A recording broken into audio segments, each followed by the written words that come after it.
Good evening. Welcome to the South Burlington Development Review Board meeting on this Tuesday, April 15th of 2025. I'm Quinn Mann. I'm serving as chair this evening, and to the left of me are the rest of my board members, and to the right of me are our staff. And so just a couple folks in the room tonight. If you haven't already, make sure that you sign in at the sign-in sheet at the front. And if you are participating online, you should also provide your contact information. You can do that by typing an email address into the chat function, or you can email your contact information to Marla Keene at Keene, Keene, at southburlingtonvt.gov. I don't think we have many folks online, so I will skip ahead to our first item on the agenda, emergency evacuation procedures. For the folks that are in the room, doors in the back of the auditorium, right or left, and you will find an exit, and that's how you can get out. The second item is additions, deletions, or changes in the order of agenda items. Do we have any of those? Hearing none. And agenda item number 3, any announcements from the board or staff? No. All right. Moving along to comments and questions from the public not related to the agenda. Do not think we have any members of the public here in the room or online. And so that brings us to our one project agenda item tonight. This is agenda item 5. Site plan application SP 2506 and conditional use application CU 2501 of the Roman Catholic Diocese of Burlington to amend a previously approved plan for 126,875 square foot educational facility, also known as Rice Memorial High School. The amendment consists of constructing 4 tennis courts, an equipment storage shed, pervious and impervious walkways, 18-foot tall bleachers, and a 25-foot tall accessory structure in proximity to the existing athletic fields that will house concessions, bathrooms, and a press box located at 99 Proctor Avenue. And you guys have come up to the table. Thank you. And if you could just introduce yourselves to start. Andy Naj, and I'm the principal of Rice. And I'm Greg Dixon, the civil engineer from Krebs and Lansing. Great. And just to start, I'm going to swear you in. So raise your right hand. Do you swear to tell the truth, the whole truth, and nothing but the truth under penalty of perjury? I do. Excellent. Thank you. So we saw you not too long ago involving the fields. So we had a little bit of a reminder of that in the staff report, but just give you an opportunity to give an overview of the project and maybe the status of what's going on. Yeah. So as the board knows, we constructed the turf field kind of out. This is an older aerial photo, but kind of out in the middle of where the track used to be. The track has been taken away.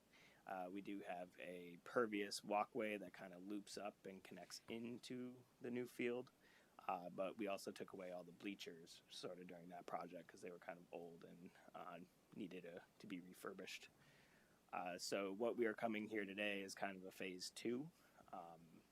There was kind of a phase 1 and a phase 1A. The baseball field has not been completed to this point. So it is just the football field that was constructed last summer. So that portion is still open and active. I don't think there's any plans to do that this summer. But there is a desire to have places to sit to watch people play on the field. And so what we're here to do today is to look at putting bleachers, 2 sets of bleachers, and then a press box, concession stand, and bathroom kind of up in that area to kind of make it more of a stadium feel.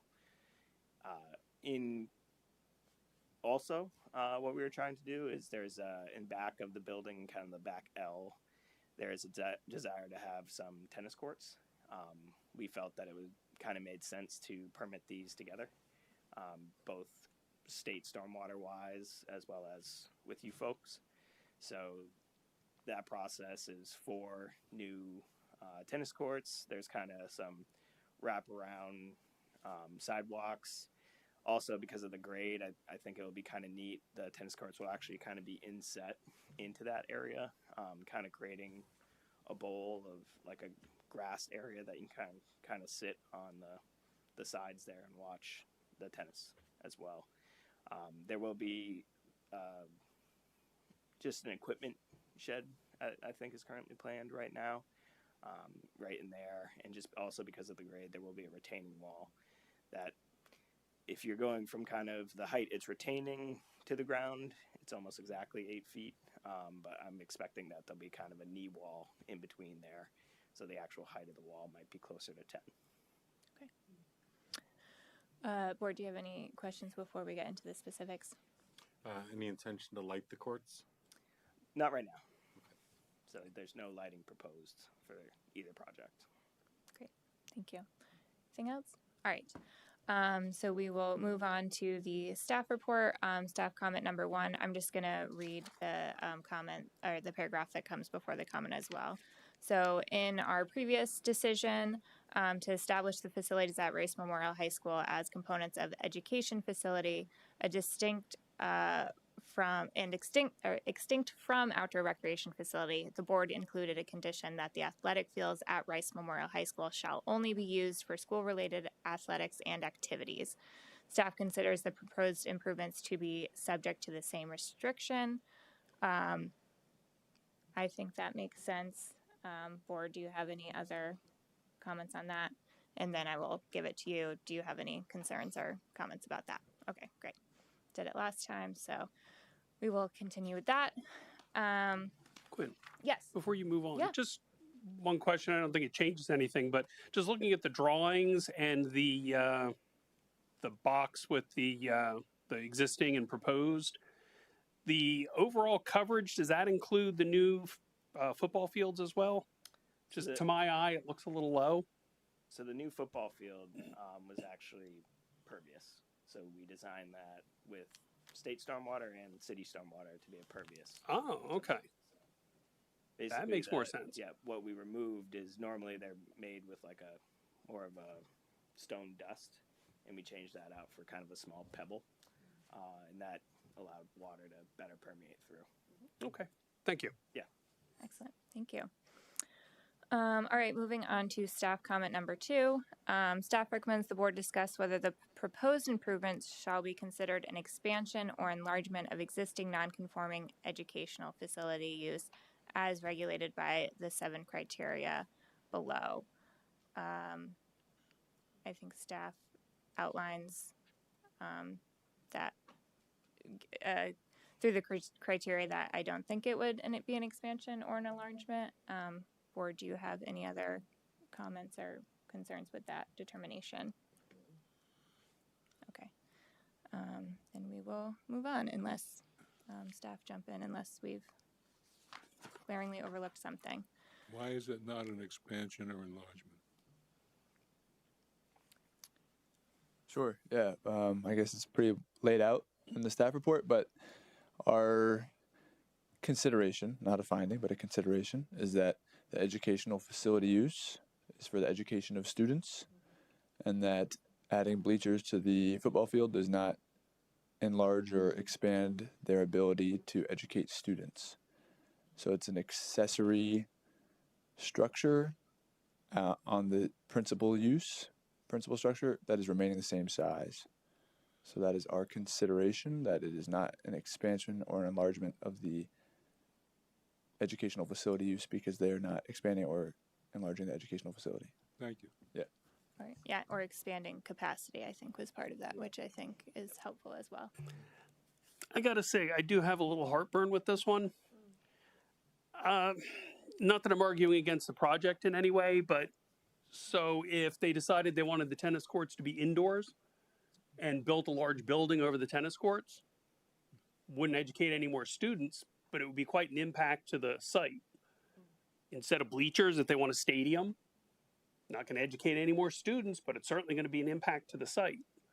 So I'm not sure. I think the test for can they increase enrollment is really perhaps the best test to use. I'm not proposing what I think is, and I'm not saying that I think what they're proposing is out of line necessarily, but I think it may be something that we want to give some thought to, because I'd be concerned, not just for this, but for any future existing nonconformances, is to, how far can we push?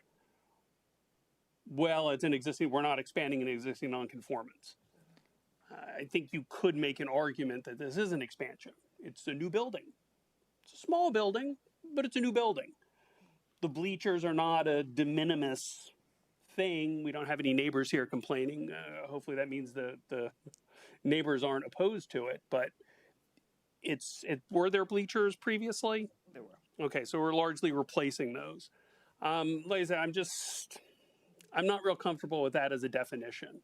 So I just wanted to throw that out there and let folks think about that a little bit. Well, I hear what you're saying about that, but I think the way I look at it, the test in my mind to whether they're expanding it or not, is whether they're expanding the functions and programs at the school, which would change their core fundamentals of what they're doing. If they were to add an auto shop, which would then add a new technical program to the school, that would be an expansion of their current non-conforming use. They're adding tennis courts and they're adding bleachers and utility storage shed. That's basically, like Marty said, an accessory to their daily core functions of education. And an auto shop wouldn't be? If it's expanding their core curriculum and adding to it.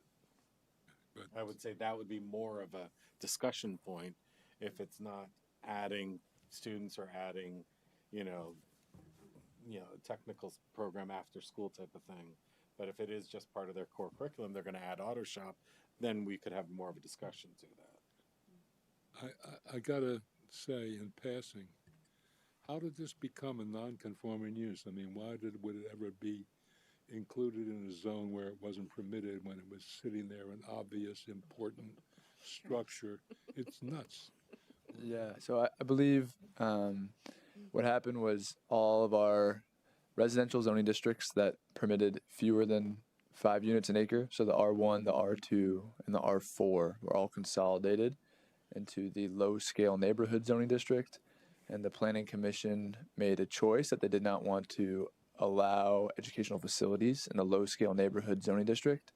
And so my assumption, I don't know, I guess I wasn't in the room, I don't know if it was intentional or an oversight, but because it was a new zoning district that was previously didn't exist, they had to the R1 didn't allow schools, the R2 didn't allow schools, the R4 did, and so when they combined them all, they just said, okay, we're not going to do schools in the low-scale neighborhood. My understanding is that the wheels are in motion to correct that as far as it pertains to Rice. I don't know what that's going to look like, but I believe that the first sort of steps have been taken there, and so this won't hopefully be an issue in the Wouldn't future. be the first time I disagreed with the Planning Commission. Sure. Okay. Well, yeah, that's helpful context, and I think, in part to John's point, and just I agree, it could be a slippery slope, but I think that's one, it's nice to hear that maybe there's a path of it being corrected, but two, we do have the benefit of looking at these 7 criteria with each specific proposal. So if something is in front of us again, we have the authority to come to an alternative conclusion. Yeah, I mean, I'm kind of with John on this. Unless the language doesn't permit anything else, I'm not. Is it educational facility that can't be expanded, or the use that can't? And what's the language of the regulation? In other words, limiting it to the use without addressing John's concern, which is building the Taj Mahal, for the existing science program. There's something to be said for sheer new stuff, Sure. Yeah, I don't disagree that theoretically that is. So what is the what is, I'm sorry not to be conversing with you, but what's the language of the regulation on the point? Yeah, so I think what you're looking for, Frank, is probably on the bottom of page 3. On nonconformities, it says these provisions shall apply to all nonconforming uses, structures, lots, and parcels. Nothing about any of the structures, nothing about the lot, nothing about the parcel are non-conforming. So the only non-conformity present right now is the use as defined as educational facility. Okay, I got it. So also, and I forget the statute.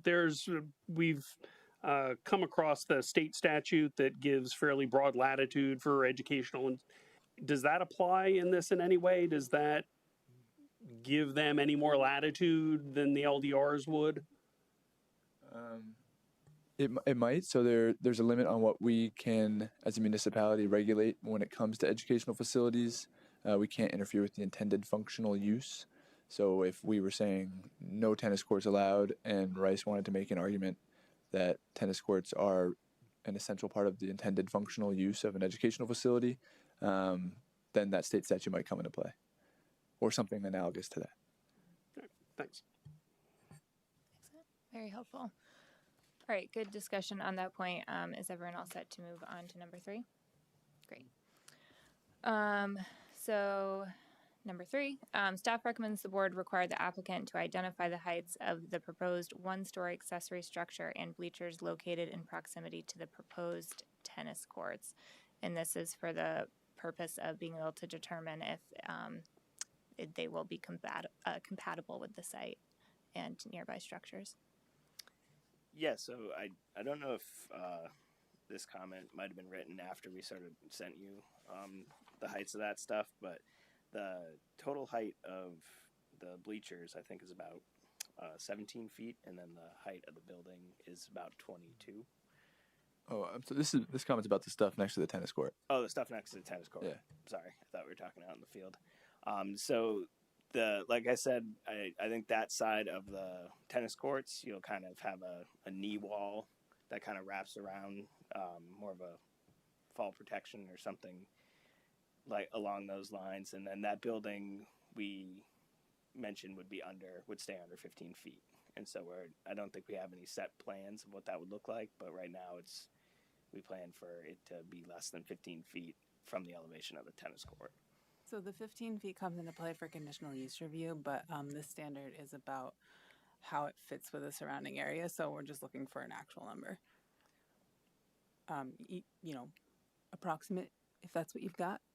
Can I just say 15 feet? Or do I have to say 14? I mean, if you're going to say 15 feet, that's possibly more of an impact than an 8-foot shed, right? So you probably want to be realistic, not optimistic. I think the peak of it is just going to be one-story structure. Inside that structure could be somewhere between 8.5 feet to 9 feet, and then the pitch of the roof would likely put it somewhere in the realm of 14 to 15 feet. I think in this back area, the school is actually going to sit quite a bit higher than that, because this is also recessed down about 4 feet or so from kind of the elevation of the existing ground next to the school, and then the school is about 12 to 15 feet in that area as well. So this is kind of tucked in a little bit, and then all on the outsides, kind of to the west of this area, is existing forested area. So again, I don't think this will stand out by any means in the area, but it has not been designed to this point, and I think if we were to limit it, I would probably just limit it to what would not require a conditional opinion, which would be under 15 feet. Is this, I'm trying to visualize back there. I mean, I've been back there many times. Like, is there really a 4-foot difference in elevation? We're creating a little bit of a 4-foot difference. You're creating, okay, so Yeah. you're digging a bowl. Yeah. Basically. Okay. So right now it kind of slopes. If you walk out back there, I think there's even, is there soccer fields or something like that out back there? But there is a slight slope, and then there's a pretty significant slope as you reach the tree line. And because of that slight slope and the tree line itself, you can kind of see it over in the corner there. These tennis courts need to be relatively flat, if not just completely flat. And so to achieve that, we're doing a site balancing effect, kind of taking away some closer to the building, creating that sort of bowl outlook that I discussed, and then kind of using that fill to fill in the other side. So you come right up to the tree line? We're actually within the tree line. Okay. So there will be some tree removal, not only for the tennis court itself, but also the all the way that needs of much, huh? stormwater infrastructure kind of to the north of this. Where could you orient me a little bit? Where's the hill going down? It's basically right at the tree line where Marty just drew that green To the line. left. Yeah. So if you're going down toward Edgewood Drive, you would go to the left down that path. Is that right? So there's actually kind of a huge bowl in there, an existing sort of there's a wetland at the bottom of it, Right. and in this area you kind of go out back. There's a steep little short section, about 5 foot drop, and then Right. kind of another plateau, and then you drop down I'm into familiar that with it. Okay. into that wetland area. And so we're staying all on top of that, kind of that first plateau. Anything else? Just to cycle back, and maybe staff, you have what you need, but I was hearing the pitch of the structure that's proposed is approximately 15 feet. You said 14 to 15. And then the bleachers you're saying are going to be under 15 as well. Is that your testimony? Oh, sorry. The bleachers on this side will kind of more conform to the slope itself. Okay. So you would sort of use that upper walkway that's along the school. You could kind of walk onto those bleachers, and the bleachers would just kind of exist on the 4 foot drop. Okay, great. They sort of cut into the slope. Okay. So a place for people to sit who might not be inclined to sit on the grass or could sit on the grass. Okay. Before we move on from this one, any concerns about compatibility with the scale of these items? Me neither. Okay, thank you. Moving on to staff comment number 4. Staff recommends the board require the applicant to demonstrate that these proposed structures will relate harmoniously to the existing development in the vicinity, including the existing principal structure and the existing turf athletic field. And so this is in relation to all 3 accessory structures that are proposed. So if you could just speak to that. Yeah, I mean, I think what we're trying to create is some sports athletic facilities on the existing site, and these are pretty consistent with that activity. A place for people to sit and watch the sports, and places for people to use the bathroom, have concessions, have a press box, as well as also store some materials for those sporting events. These aren't very tall buildings. It's not like we're building a massive structure out in the field. They're just sort of a 2-story concession stand, and then everything by the tennis courts smaller than 15 feet. So we feel it sort of fits into what you would normally see when you went to a high school. Is the I'm not remembering well. Does the high school itself have a brick veneer, a brick siding? Yeah. Are your new buildings going to have brick siding? No. What are they going to be? Metal shacks? It's a prefab structure, so it's probably going to be. I think there was a picture that we have in the report. Sort of like I'm not an architect in any means, but I think that's kind of like a board and batten sort of thing. It's on 21 if we. Okay.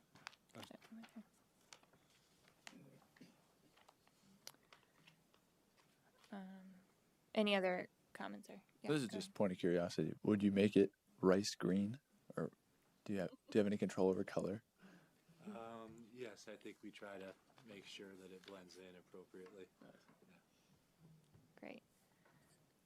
I have a question. Is the example that you're putting in here, and you have the little building section, is that an example of the prefab structure that you're buying that's going to have 3 garage doors, kind of thing, or is that just an example of the massing style? I think that's an example of the massing style. Okay. I think what the garage doors I think the intent is that would kind of be where the concessions would be, and they might sort of prefab it to be more of a concession appropriate activity. Okay. And then I believe the plan is to kind of have the bathrooms be off the back of it.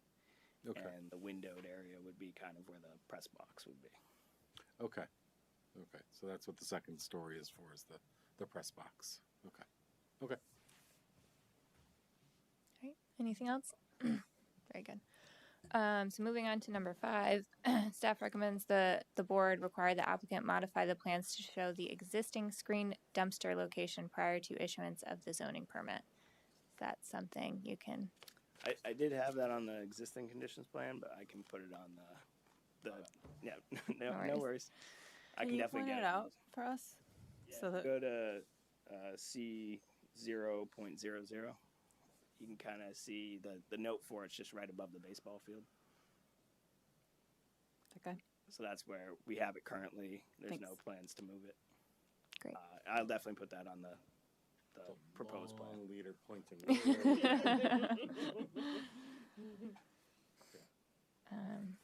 Okay, so I think we're all set there. Moving on to number 6. Staff recommends the board discuss whether the proposed alteration of the existing grade is in connection with the construction of a structure on the same lot, and therefore not required to be reviewed as conditional use. And ahead of that comment, staff lays out the idea that the grade is being changed to construct this tennis courts, as you discussed a little bit earlier, and that is kind of aligned in the intent of that threshold. I tend to agree with that interpretation, but I will open up to the rest of the board on their thoughts on that. No worries. Okay. Anyone have heartburn over that? All right. So I think we can move forward with that being acceptable without the conditional use review. All right. Moving on to number 7. Staff recommends the board discuss whether the proposed bleachers and 2-story building will be clearly secondary to the principal structure in function and in appearance. Yes. Yes, I think so too. I think no more discussion. And the architect's take on that, do you? Great, we have that for the record. And moving on to number 8. Staff recommends the board require the applicant to update the provided EPSC plan to include tree protection measures for the 12-inch tree on the west end of the existing tract, pending review and approval of the city arborist as condition of approval. Is that something? So I have terrible news, but that tree was already taken as part of the last project. I think we discussed that, and that's why we added the 3 trees. So it was a problem. It did happen in the first project when we built the turf field, and because of that, we replaced that with 3 separate trees that kind of follow the new walkway up. You can kind of see them just zoomed in right there.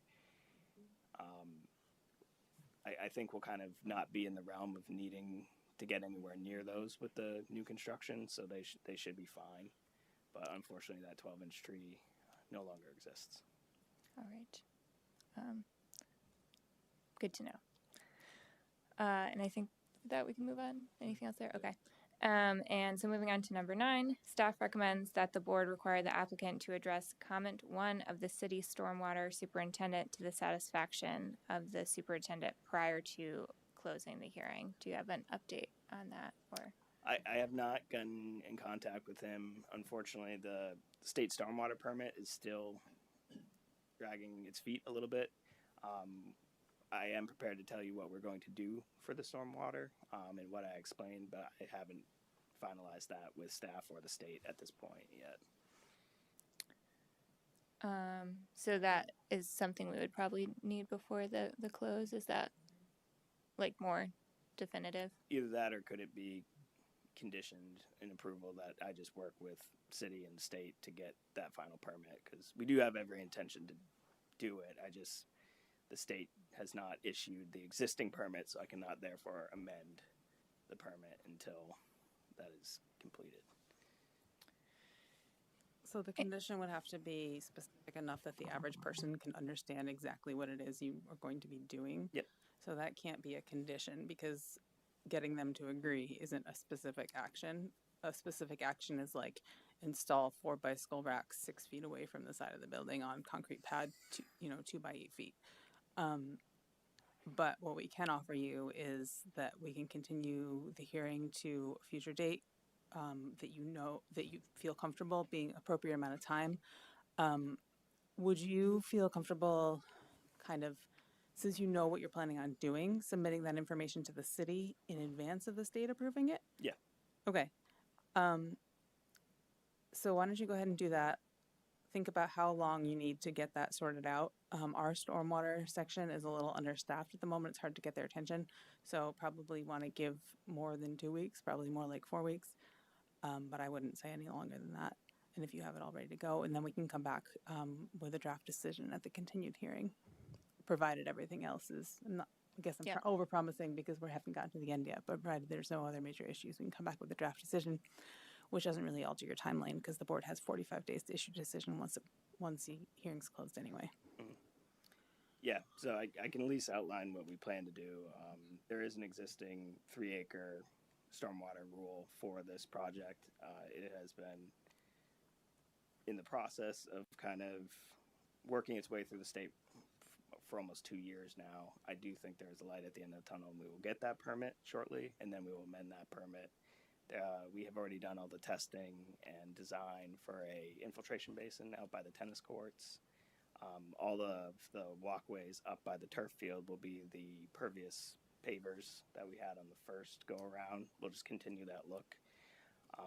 The bleachers themselves don't have anything under them besides grass, so those are considered pervious. And then the structure is less than 2,000 square feet, so you can disconnect that in a right from like a down leader out into the field. And so that is the plan for the stormwater. Like I said, it's all ready to go. I guess I should have shared that earlier with staff, but that is the plan. Okay. And so just, Marla, thank you for outlining what we expect the next steps can be. And just for our purposes, again, sharing that with the city and then getting the city sign off will be sufficient for our purposes here. So we will, if we get to the end, we'll go forward with that. And again, hopefully having a draft decision for you next time. All right. Moving on to number 10.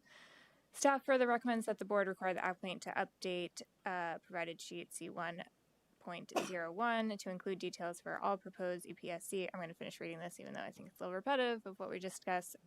Update provided sheet C1.01 to include slope stabilization controls to prevent soil from exiting the area of disturbance, and update provided sheet C1.01 to include notes on proposed EPSC measures that address maintaining those measures and adding additional measures if any sediment is seen leaving the construction site. Does that work for you as well to be part of that? Yeah, I thought I outlined all that, but I'll definitely take another look at it. All right, I think this is our last comment.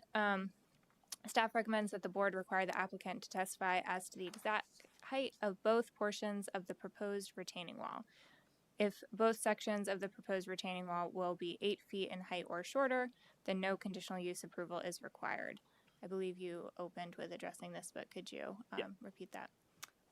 Yeah, so right in the corner of that retaining wall, where if you were to stand on the tennis court and you were to look down to where that retaining wall meets grade, it is almost exactly 8 feet.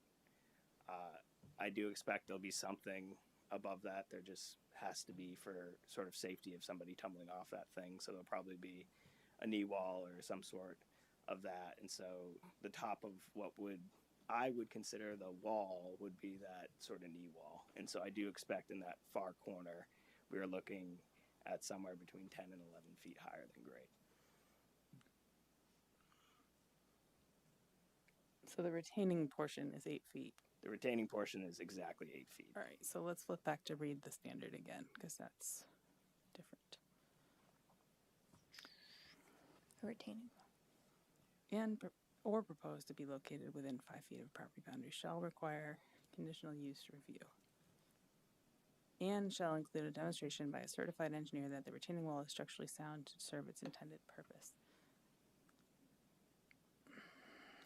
So the latter part of that sentence, I'm sort of interpreting this as we go. The latter part of that sentence certainly seems to speak to the retaining portion. Don't need a engineer Yeah. to tell you that the part that doesn't retain any soil is structurally sound.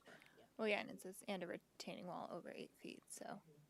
Right. So I guess my question for the board would be, is a retaining wall that has more than 8 feet of structure to it subject to conditional use review if only 8 feet of it are retaining? So imagine, I guess this happens a lot.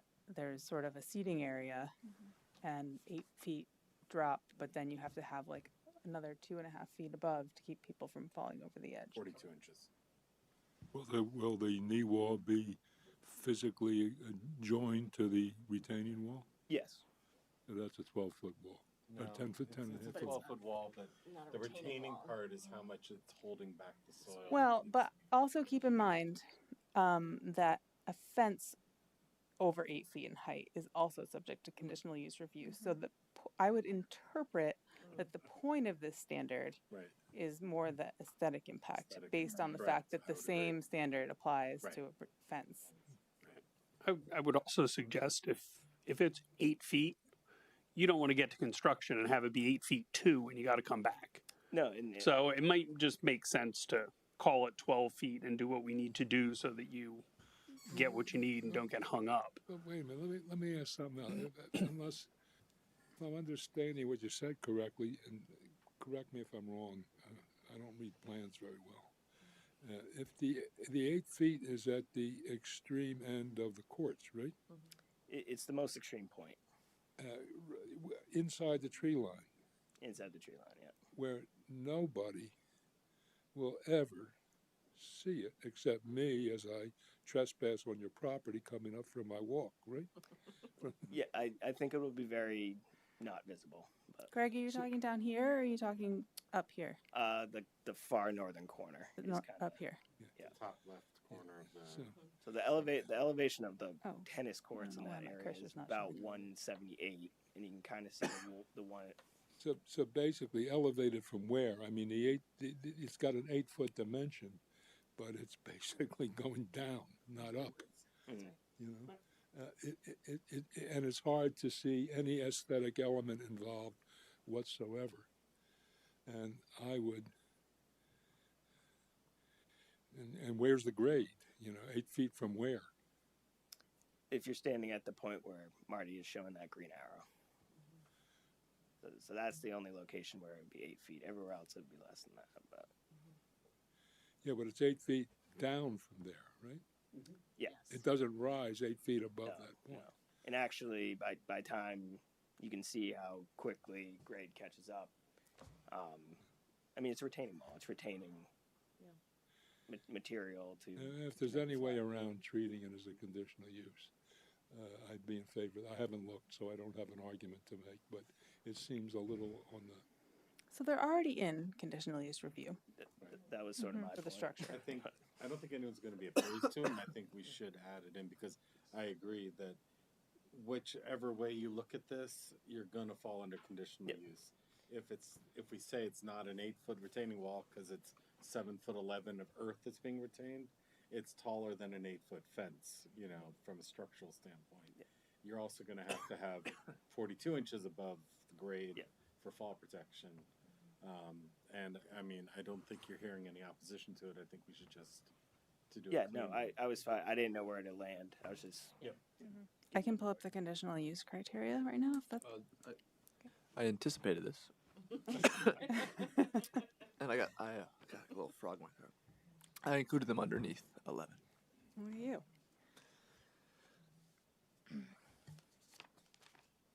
Sorry, just unpausing my.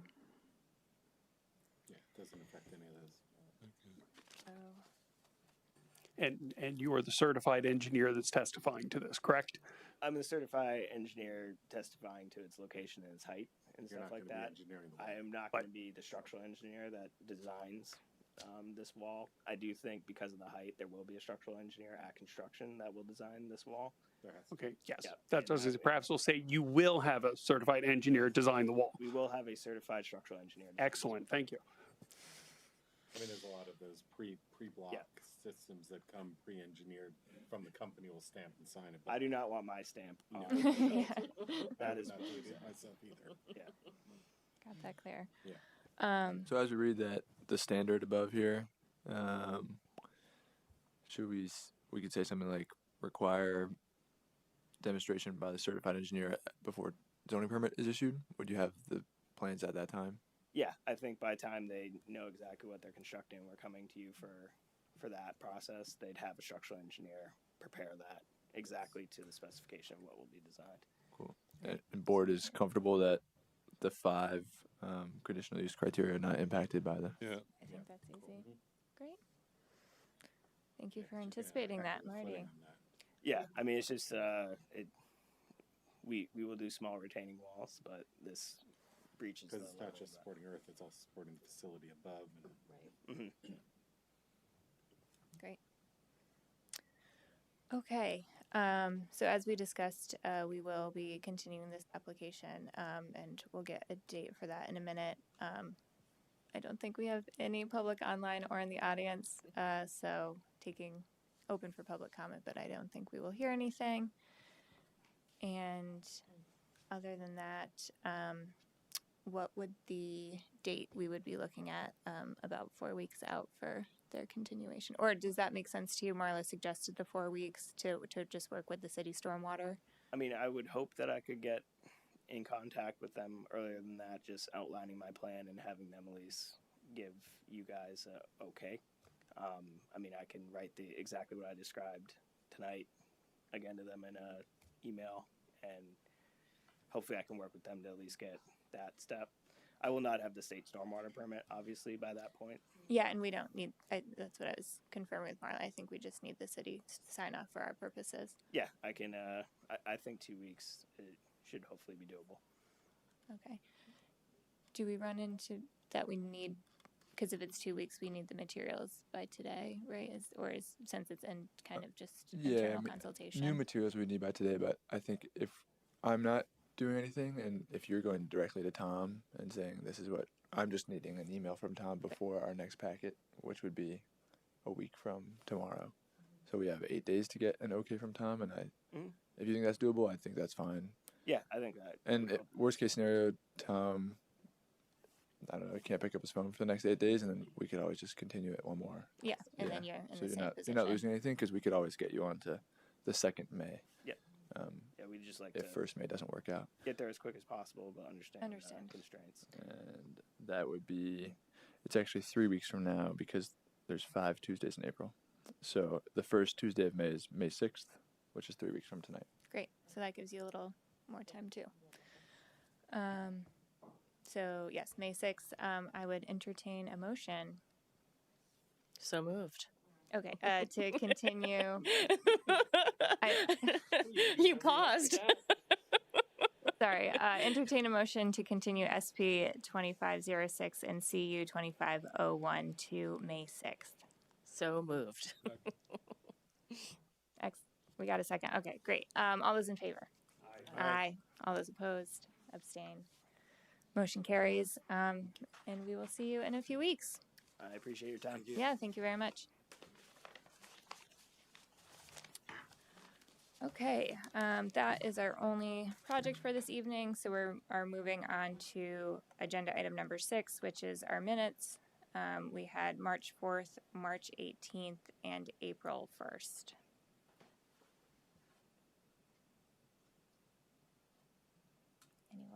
Anyone have any edits, thoughts?